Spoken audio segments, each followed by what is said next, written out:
নেত্রকোনায় অতি ভারী বৃষ্টিপাত আর উজানের ঢলে জেলার দুর্গাপুর ও কলমাকান্দার পরে নতুন করে পূর্বধলা, সদর ও বারহাট্টা উপজেলার ৬ ইউনিয়নের অর্ধশতাধিক গ্রাম প্লাবিত হয়েছে। গতকাল সন্ধ্যায় ভেঙে গেছে পূর্বধলার পানি উন্নয়ন বোর্ডের নাটোরকোনা অংশের একটি বেড়িবাঁধ। এতে কংস নদের পানি ঢুকে ৩টি ইউনিয়নের অন্তত ৩০ গ্রামের কৃষকের হেক্টরের পর হেক্টর জমির আমন ফসল তলিয়ে গেছে।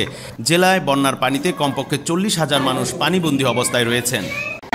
মনে করেন হঠাৎ করে পানি আয়া বসে, পানি হওয়ার পরে সকালবেলা আমরা এই জায়গায় আইছি মাদ্রাসা আয়া, মনে করেন আমরা অন্য কিছু পাওয়া যায়নি।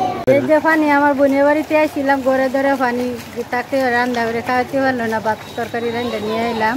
শিশু বাচ্চাদের নিয়ে আমরা বিপদে আছি, যে যদি পানিতে হয়ে যা। খুব দুর্যোগ অবস্থায় আছে, ঘরের ভিতরে পানি, কুলামান নিয়ে চকির উপরে আছি। আমার বাড়ি নারিয়াভাড়া কেগা ৩ আমাদের ১৬ কাটা জমি, এটা ব্যাগটা পানির তলে বাইরে নিয়ে দিচ্ছি। আর ফিশারির মাছ যতগুলো আছে সব বাইরে গেছে গা। এখন বর্তমানে আমরা গোয়ার বাড়ি পানি নিচে, এখনও পানি বাড়তির দিকে, এখনও কমতির দিকে না। এখন আমরা যে কি হালে বাঁচবাম এটার কোনো হাল অবস্থা পাইতাছি না। আমার ফিশারির ৫ লক্ষ টাকার মাছ এই বাসিয়া গেছে গা।